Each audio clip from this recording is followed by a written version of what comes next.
এসে ভূমি অফিসে জমির রেজিস্ট্রি দলিলপত্র যেগুলা এই হেফাজত জামাত নষ্ট করবে, একইভাবে তারা কিন্তু ওই তাদের জমি জমা আর পাবে না, জমি জমার হিসাব দলিলপত্র তারা পাবে না বা রেকর্ডপত্র আমরা আর দেবো না। আচ্ছা, আরেকটা জিনিস ওনার সঙ্গে আমি কি ওই যে ইসের চার্জশিট আজকে হচ্ছে সাফি হুজুরের যে হত্যা, স্যার এখানে মামুনের সংশ্লিষ্টটা আমরা এটা খুঁজে পাইনি, কিন্তু বাবুনগরীরটা পাওয়া গেছে। স্যার ওনাকে একটু জানিয়ে দিন, তাহলে আমরা চার্জশিটটা রেডি করি।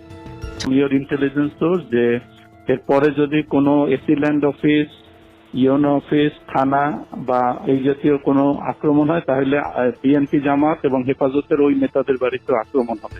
স্যার আসসালামু আলাইকুম। স্যার জি, স্নাকো। স্যার ওই একটা বিষয় একটু স্যার জানাই রাখি আপনাকে।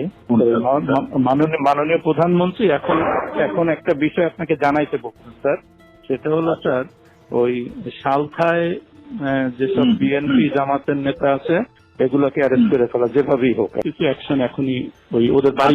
আমি এখনই নিচ্ছি। আর পলিটিক্যালি স্যার ওরা যেহেতু পূর্বে আমাদেরও একই রোল এখন। ওকে, ঠিক আছে। রিয়েক্ট করা মানে আমাদের ভাঙলে তাদেরও ভাঙবে। সোজা স্যার এইগুলো। আর স্যার ওই একইভাবে আপনাদের পলিটিক্যাল সোর্স এগুলো সব থেকে জানান।